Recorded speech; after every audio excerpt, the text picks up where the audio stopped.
서울의 늦가을, 하늘은 맑았지만 바람은 싸늘하게 몰아쳤다. 오래된 주택가의 끝자락, 붉은 기와가 얹힌 30년 된 양옥집 앞에 검은 벤츠 한 대가 조용히 멈췄다. 문이 열리자 한 여인이 내렸다. 슬림한 블랙 코트와 은은한 진주 귀걸이, 망설임 없는 발걸음. 뒤따라 내리는 운전기사는 그녀의 가방을 조심스레 들고 한 발 뒤에 섰다. 그 여인은 바로 며느리였다. 그 집에서 나올 때 그녀는 고개를 들 수 없었다. 시어머니의 잔소리와 억압, 매일 아침 들려오는 한숨과 눈치, 말끝마다 비수가 숨어있던 말들. 그녀는 아무 말도 하지 못하고 자존심을 부여잡은 채 조용히 짐을 쌌었다. 내가 뭘 잘못했습니까? 그녀가 마지막으로 던진 한마디에 시어머니는 차디찬 말로 답했다. 며느리가 입이 살아서 어디다 대고 따져. 너 같은 게 우리 집에 들어온 게 재수 없는 일이야. 그 말이 심장 깊숙이 박혔고 그날 이후 며느리는 다짐했다. 지금은 저도 좋다. 하지만 언젠가 내가 다시 이 집 앞에 설 땐 모든 게 달라질 것이다. 분가 후 그녀는 쉼없이 일했다. 작은 디자인 사무실에서 야근을 밥 먹듯 했고 수많은 투자 실패를 딛고 일어섰다. 잠을 줄였고 인간관계는 거의 끊었다. 그러나 일에 대한 감각은 살아있었고 때마침 변화하던 온라인 쇼핑 시장을 정확히 꿰뚫었다. 그녀가 시작한 브랜드는 빠르게 성장했고 백화점 입점을 넘어 글로벌 시장까지 뻗어나갔다. 성공은 순식간에 찾아오지 않았지만 올 때는 확실하게 찾아왔다. 첫 해 억 단위 매출이 2배로 뛰었고 5년이 지난 지금 그녀의 재산은 이미 수백억을 넘었다. 언론에서 자수성가 여성 CEO라며 조명을 받았고 그녀의 인터뷰가 실린 잡지가 서점 앞면에 진열되었다. 하지만 그 모든 찬사 속에서도 그녀의 마음 한구석에는 여전히 한 장면이 고스란히 남아있었다. 그 겨울날 자신을 내쫓듯 바라보던 시어머니의 눈. 그때 품었던 다짐이 오늘의 그녀를 여기까지 이끈 것이었다. 기사는 조용히 문을 닫고 그녀 뒤를 따랐다. 그녀는 익숙한 골목길을 걸었다. 10수년 전 아침마다 신발을 꺼내놓던 그 마당. 김장을 하며 무릎 꿇고 마당을 청소하던 그 계단. 그 모든 기억이 발밑에서 떠오르고 있었다. 현관 앞에 서서 초인종을 누르자 얼마 뒤 익숙한 노인의 목소리가 들렸다. 누구세요? 문이 열리고 시어머니는 나왔다.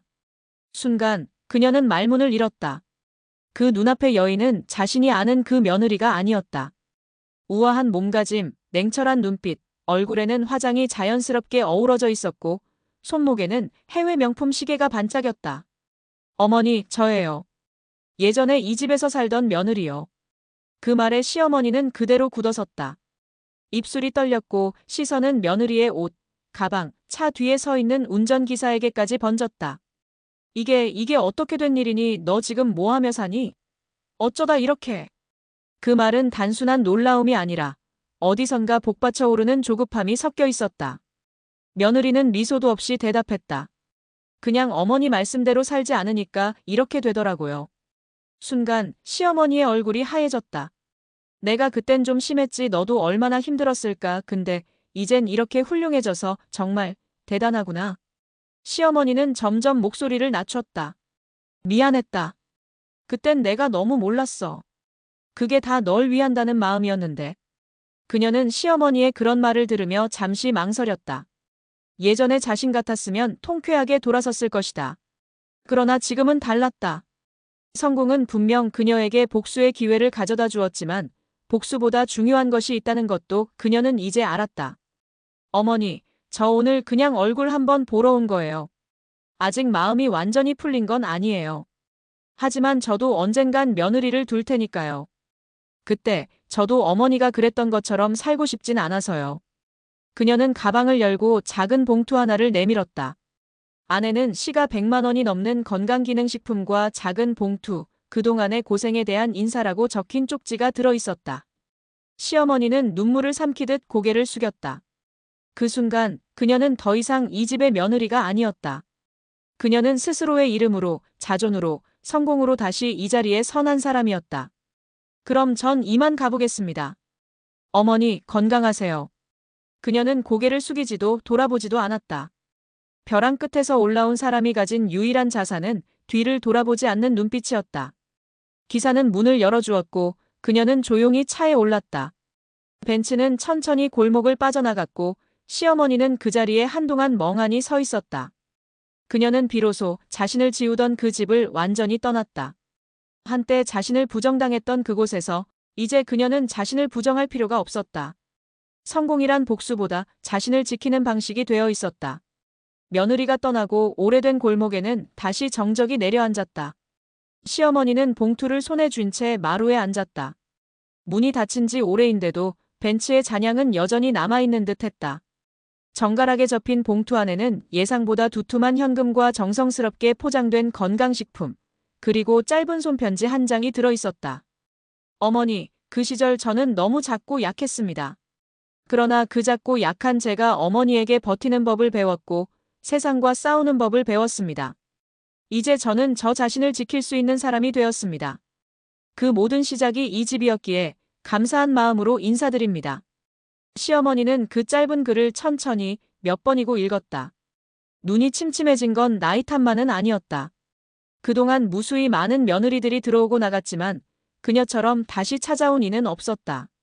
시어머니는 기억했다. 한여름 뙤약볕 아래 마당에서 장을 담그던 며느리의 등을, 겨울 새벽 맨손으로 생선을 다듬던 그녀의 굳은 살을, 그리고 아무리 애를 써도 충분하다는 말을 들을 수 없던 그 시절의 며느리의 눈빛을. 그때는 몰랐다. 고생도 해봐야 철든다는 말로 자신을 합리화했고 우리 시절엔 더했다며 상처를 외면했다. 그러나 이제 아무도 강요하지 않는 며느리의 손에서 건넨 이 정성과 편지가 그 모든 세월을 되돌아보게 했다. 그날 밤 시어머니는 혼자 밥상을 차렸다. 평소처럼 대충 해치우는 반상이 아니었다. 아들이 좋아하던 미역국, 며느리가 잘 끓이던 된장찌개, 그리고 혼자 먹기엔 많은 나물 반찬들을 꺼냈다. 그것은 사과도 속죄도 아니었다. 그저 그 시절에 못했던 한 끼의 저녁. 이제는 뒤늦게라도 그 마음을 차려내고 싶었다. 다음 날 시어머니는 동네 옷가게에서 오래 망설이다 연한 회색 투피스를 샀다. 자신을 위해 산 옷은 몇 년 만이었다. 그리고 그 옷을 입고 버스를 타고 서울 시내의 한 빌딩 앞에 섰다. 그곳은 며느리의 회사였다. 접수처 앞에서 시어머니는 명함을 꺼내며 조심스레 물었다. 혹시 이 대표님 지금 잠깐 시간 되실까요? 그냥 점심이라도 같이 먹고 가게요. 잠시 후 사무실 유리문이 열리고 며느리가 나타났다. 그녀는 말없이 시어머니를 바라보다 천천히 걸어왔다. 그리고 웃으며 말했다. 그래요, 어머니. 오늘은 제가 사드릴게요. 옛날엔 항상 어머니가 저한테만 차려주셨으니까요. 그 말에 시어머니는 가볍게 고개를 끄덕였다. 두 사람은 나란히 걷기 시작했다. 그 길은 낯설고 멀게만 느껴졌던 과거와 현재 사이의 거리였고 지금 이 순간 처음으로 같은 속도로 걷고 있는 길이었다. 그렇게 한때는 서로의 그림자였던 두 사람은 이제 서로의 시간을 인정하고 조금은 다른 방식으로 서로를 기억해가는 중이었다. 그날의 점심은 아주 평범한 한식이었다. 하지만 그 평범함 속에는 수많은 고통과 회한, 그리고 용서가 조용히 담겨 있었다. 그리고 그 식탁 위에는 다시는 예전으로 돌아가지 않을 두 사람의 새로운 관계가 따뜻하게 놓여 있었다. 며느리와 시어머니가 마주 앉은 식당은 햇살이 유리창 너머로 부드럽게 스며드는 조용한 곳이었다. 도심 속의 숨은 한정식집, 각자의 손에 놓인 따뜻한 숟가락은 마치 처음 만나는 서로의 손끝처럼 조심스럽고 낯설었다. 먼저 숟가락을 든 쪽은 며느리였다. 어머니, 이 된장찌개 맛있네요. 예전엔 제가 어떻게 끓여도 어머니처럼 맛이 안 나던데 이제는 이 맛도 조금 알 것 같아요. 시어머니는 반찬 하나를 천천히 입에 넣었다. 잠시 멈칫하더니 고개를 끄덕였다. 그래. 그때는 내가 너무 못되게 굴었지. 어떻게든 며느리로 만들고 싶었어. 그런데 그런 마음이 너를 얼마나 힘들게 했는지 이제야 조금 알겠다. 며느리는 수저를 내려놓고 시어머니를 바라보았다. 예전과 다름없이 늙어있는 얼굴이었지만 이제는 그 주름 하나하나가 서글픈 고집이 아니라 조금은 물러난 온기로 보였다. 저도 그때 어머니를 미워했지만 사실은 이해받고 싶었던 것 같아요. 어머니가 저를 있는 그대로 인정해줬다면 아마 그렇게까지 독해지진 않았을 거예요. 두 사람 사이에 조용한 침묵이 흘렀다. 그러나 그 침묵은 날카로운 무기가 아니라 오랜 앙금을 정리하는 공백처럼 느껴졌다. 한참 후 시어머니가 천천히 입을 열었다. 너는 정말 대단한 아이야. 그렇게 나가서 혼자 일으켜 세운 거. 이제는 내가 자랑스럽다. 예전엔 그런 말 입 밖으로 꺼내는 게 참 어려웠는데. 며느리는 그 말을 듣고도 곧바로 대답하지 않았다. 그저 천천히 물을 한 모금 마신 뒤 웃었다. 고맙습니다. 어머니. 그 말 한마디가 그 어느 상보다도 저에겐 의미가 커요. 식사가 끝날 무렵 며느리는 조심스럽게 작은 상자를 꺼냈다. 연한 크림빛 포장지에 감싼 그 안에는 고급 한지로 감싼 2권의 책이 들어있었다. 하나는 어머니와 나의 시간이라는 제목의 자서전 원고 초안이었고 다른 하나는 직접 편집해 만든 사진 에세이북이었다. 안에는 2사람의 과거 사진과 함께 짧은 글귀들이 붙어 있었다. 상처를 준 사람과 다시 마주 앉을 수 있는 용기. 그것이 우리를 더 단단하게 만들었다. 지나간 시절은 되돌릴 수 없지만 앞으로의 시간은 함께 쓸 수 있다. 시어머니는 손끝으로 책장을 넘기며 말했다. 이런 걸 나 같은 사람한테까지 해주려고 했니? 이런 걸 어머니 같은 분에게 가장 드리고 싶었어요. 그날 식당을 나서며 2사람은 처음으로 나란히 걸었다. 누가 앞서지도 뒤서지도 않았다. 딱 한 걸음 옆. 같은 방향, 같은 속도. 그 길 위에서 며느리는 처음으로 시어머니의 그림자가 따뜻하다는 걸 느꼈고 시어머니는 며느리의 발걸음이 더 이상 자신에게서 도망치지 않는다는 것을 느꼈다. 오래 걸려 도착한 이해는 그렇게 조용히, 그러나 분명히 2사람의 사이를 채워가고 있었다. 그리고 그날 며느리는 블로그에 이런 글을 남겼다. 가장 깊은 화해는 용서의 말보다 함께 먹는 한 끼에서 시작된다. 그 말처럼 그들의 새로운 이야기는 이제 막 따뜻한 식탁 위에서 다시 시작되고 있었다. 며칠 후 며느리는 시어머니를 자신의 사무실로 초대했다. 그동안 보여주지 않았던 세상, 자신이 쌓아올린 삶의 무대 한가운데로 시어머니를 정식으로 모신 것이다. 건물 20층, 대리석으로 마감된 로비를 지나 유리문이 자동으로 열리는 순간 시어머니는 말을 잃었다. 바쁘게 오가는 직원들, 회의실에서 들리는 조용한 토론, 사무실 한편에서 돌아가는 커피 머신의 소리까지 모든 것이 그녀에겐 낯설고 위태롭지만 묘하게도 자랑스러웠다. 며느리는 환하게 웃으며 시어머니의 팔을 잡고 안내했다. 여기가 제 자리예요. 여기서 매일 아침부터 저녁까지 서류도 보고 회의도 하고요. 그녀가 앉는 자리 뒤엔 큰 창이 있었다. 그 창 너머로는 서울 시내가 한눈에 내려다 보였고 시어머니는 마치 다른 세계를 본 사람처럼 창밖을 오래 바라보았다. 이 높은 데서도 내가 혼자 그렇게 올라갔구나. 시어머니는 문득 그렇게 중얼거렸다. 그 말에는 감탄도 있었고 미안함도 있었고 이해가 섞이지 못했던 수많은 시간이 들어있었다. 며느리는 잠시 말없이 시어머니 곁에 섰다가 옆 서랍에서 작은 액자를 꺼내 책상 위에 올려두었다. 그 안에는 오래전 시어머니와 며느리 그리고 젊은 시절 남편이 함께 찍은 사진이 있었다. 그 사진 속에서 시어머니는 무표정했고 며느리는 억지 웃음을 짓고 있었다. 하지만 지금 이 책상 위에서는 그것이 더 이상 아픈 과거만은 아니었다. 이 사진 일부러 여기에 두었어요. 과거를 잊지 않기 위해서요. 억울했던 마음도 있었지만 이제는 그 시절도 저를 만든 중요한 시간이었다고 생각해요. 시어머니는 천천히 의자에 앉았다. 손끝은 살짝 떨렸지만 눈빛만큼은 고요하고 정직했다. 그때 나는 너를 이해하려 하지 않았어. 며느리는 당연히 참고 맞추고 견뎌야 한다고만 생각했지. 근데 지금은 알아. 그렇게 꺾여서 사는 게 사람이 사는 게 아니더라. 며느리는 조용히 고개를 끄덕였다. 이제 그들은 굳이 울지 않아도 서로의 마음을 느낄 수 있었다. 눈물이 나지 않아도 용서는 충분히 가능했고 눈빛 하나로도 진심이 전해질 수 있는 사이가 되어 있었다. 그날 오후 시어머니는 며느리의 사무실 투어를 마치고 로비를 나서며 말했다. 내가 살아온 시간도 소중했지만 내가 이렇게 살아가는 모습 보니까 참 잘했다 싶다. 정말 멋지다. 우리 며느리. 그 한마디에 며느리는 처음으로 환하게 웃었다. 그 웃음은 수많은 겨울을 지나온 사람의 미소였다. 누구에게도 인정받지 못했던 시간을 견디고 이제는 자신을 끝내 알아봐준 단 한 사람 앞에서 지은 미소였다. 며칠 후 시어머니는 동네 노인정에서 자신도 모르게 이렇게 자랑했다. 우리 며느리는 참 별난 애였어요. 근데 이제 생각해보면 별나서 잘 됐나 싶어요. 이 나이에 그런 얘기 할 줄 몰랐는데. 요즘은 며느리랑 친구 같아요. 내가 그랬단 걸 누가 믿겠어요? 그 말을 들은 이웃들은 웃으며 참 보기 좋아요라고 했고 시어머니는 그 말에 뿌듯하게 웃었다. 그날 밤 며느리는 창가에 앉아 조용히 일기를 썼다. 한때 나는 복수하고 싶었지만 지금은 이해받은 사람이 되고 싶다. 그걸 이룰 수 있었다는 것. 그게 어쩌면 진짜 성공일지도 모른다. 이제 그녀는 과거에 매이지 않았다. 그 시간마저 품고 이해하고 뛰어넘을 수 있는 사람이 되었고 그 길 위엔 이제 혼자가 아닌 늦게 도착했지만 가장 가까이 있는 사람. 시어머니가 함께 걷고 있었다. 겨울이 다가오자 며느리는 시어머니를 위해 조그만 계획을 세웠다. 과거의 긴장과 갈등이 녹아내린 지금 그녀는 단순한 효도를 넘어 함께 시간을 보낸다는 것의 가치를 시어머니에게 느끼게 해드리고 싶었다. 그래서 준비한 것이 바로 해외여행이었다. 어머니, 올해는 저랑 같이 일본 온천 여행 다녀오시는 거 어때요? 예전부터 한 번쯤 가보고 싶다고 하셨잖아요.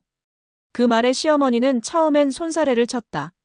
내가 무슨 여행이야 나이 들어서 뭐 그리 돌아다닐 게 있다고 혼자 다녀와. 너는 바쁜 사람이잖아. 하지만 며느리는 다정하게 웃으며 말했다. 어머니가 아니면 저도 안 가요. 이제는 저한테 가장 소중한 사람과 함께 좋은 걸 나누고 싶어요. 며칠 뒤 두 사람은 하네다 공항에 도착했다. 시어머니는 생전 처음 타본 비행기에 긴장했고 며느리는 그런 시어머니를 보며 조용히 손을 잡아주었다. 도쿄에서 벚꽃이 흐드러지게 피는 풍경을 본 시어머니는 감탄했고 하코네의 고즈넉한 료칸에서 따뜻한 온천수에 몸을 담그며 피로를 씻었다. 온천물에 몸을 담근 채 시어머니는 말했다. 이렇게 좋은 걸 예전엔 왜 몰랐을까? 내가 참 좁았어. 며느리 하나 제대로 품지 못했던 그 시절이 이렇게 미안해질 줄 몰랐다. 며느리는 시어머니의 말을 가로막지 않았다. 그 말이 말끝에서 흔들릴수록 그동안 말하지 못한 마음이 크다는 걸 알고 있었기에 그날 밤 료칸 방 안의 다다미 위에 나란히 누운 두 사람은 오랜만에 깊은 잠을 잤다. 서로에게 등을 돌리지도 불편한 감정을 품지도 않은 채 조용히 서로의 호흡을 느끼며 밤을 보냈다. 여행의 마지막 날 도쿄 도심에서 둘은 소박한 기념품 가게를 들렀다. 며느리는 시어머니에게 예쁜 분홍색 손수건을 골라드렸고 시어머니는 며느리를 위해 고이 접힌 일본식 노트를 샀다. 표지에는 이런 문장이 인쇄되어 있었다. 지금 이 순간이 언젠가 우리의 따뜻한 과거가 될 것이다. 귀국 후 시어머니는 동네 사람들에게 그 여행을 두고두고 자랑했다. 며느리가 말이야, 나 데리고 일본을 갔다니까. 그것도 온천. 내가 왜 이제야 그 애의 마음을 알아줬나 몰라. 이제 시어머니의 말에는 과거를 미화하는 대신 현재를 더 따뜻하게 받아들이는 여유가 묻어 있었다. 며느리는 그런 시어머니의 모습을 보며 조용히 다짐했다. 이제는 증명하는 삶이 아니라 함께 나누는 삶을 살아가겠노라고. 그리고 어느 날 그녀는 회사 내부 게시판에 짧은 글을 남겼다. 직원들 중 가족 간 소원해진 사이를 회복한 이야기를 모집하며 자신의 사례도 덧붙였다. 가족과 다시 시작할 수 있다는 것은 누군가가 먼저 마음을 여는 데서 출발합니다. 저는 그걸 시어머니를 통해 배웠습니다. 가족은 완성된 모습으로 만나는 게 아니라 함께 만들어가는 존재라는 걸요. 그 글은 조용한 감동을 남겼고 그녀와 시어머니의 관계는 주변의 가능성이라는 이름으로 기억되었다. 이제 두 사람은 단순한 화해를 넘어 서로의 삶을 이해하고 존중하며 살아가는 친구이자 동반자로 새로운 계절을 함께 맞이하고 있었다. 봄이 오자 며느리는 시어머니와 함께 작은 프로젝트를 시작했다.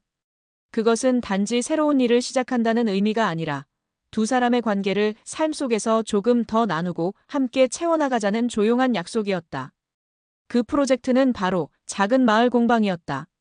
서울 근교의 한적한 동네, 오래된 찻집을 개조해 만든 공방에는 손뜨개, 자수, 천년비누 같은 일상 공예품들이 놓였다. 이름은 다시 함께. 누구나 오갈 수 있는 공간이며 시어머니와 며느리가 이름이 아닌 마음으로 연결된 시간의 공간이었다. 시어머니는 아침마다 정성껏 차를 준비하고 며느리는 손님을 위한 작은 포장용 카드에 매일 다른 짧은 문장을 적었다. 오늘도 수고했어요. 당신의 오늘이 누군가에게 위로가 됩니다. 처음엔 지나다가 우연히 들른 사람들이 많았지만 어느새 동네 주민들, 주말 나들이객, SNS에서 소문을 듣고 찾아온 이들로 북적였다. 무엇보다 많은 이들이 시어머니와 며느리가 함께 운영한다는 것에 관심을 가졌다. 어머, 두 분이 함께 하신다고요? 정말 보기 좋아요. 우리 집은 맨날 싸우는데 어떻게 그렇게 화해하셨어요? 그럴 때마다 시어머니는 웃으며 말했다. 세월이 흐르면 알게 되더라고요. 먼저 미안하다고 말하는 사람이 결국은 더 강한 사람이라는 걸. 며느리는 한 발 물러서서 차를 내리며 덧붙였다. 상처를 줬다고 해서 평생 미워할 순 없어요. 그 상처를 넘는 게 사랑이더라고요. 공방 한켠에는 두 사람의 이야기를 짧게 담은 액자가 놓여 있었다. 그 안에는 흑백 사진 한 장과 단정한 글귀가 담겨 있었다. 우리는 서로를 이해하지 못했다. 그래서 헤어졌고, 그래서 다시 만났다. 그리고 이제 우리는 서로의 부족함을 껴안기로 했다. 시간이 흘러 공방은 지역 커뮤니티의 따뜻한 쉼터가 되었고, 시어머니는 이제 며느리가 아닌 함께 사는 딸이라고 부르게 되었다. 어느 날 한 손님이 며느리에게 물었다. 이 공방 언제까지 운영하실 거예요? 며느리는 조용히 미소 지으며 대답했다. 어머니가 계시는 동안요. 그리고 어머니가 떠나셔도 저는 계속할 거예요. 이건 우리가 함께 만든 시간의 기록이니까요. 시어머니는 그 말을 듣고 조용히 며느리의 손을 잡았다. 그 손은 이제 부드럽고 따뜻하고 무엇보다도 믿을 수 있는 손이었다. 그날 해가 저물 무렵 공방 앞 벚나무에는 꽃이 만개했다. 시어머니와 며느리는 나란히 앉아 따뜻한 차를 마시며 그 풍경을 바라보았다. 이제는 더 이상 말이 필요하지 않았다. 한때 서로를 멀게만 느끼던 두 사람은 이 봄의 고요한 벚꽃 아래서 삶의 가장 아름다운 계절을 진심으로 함께 맞이하고 있었다.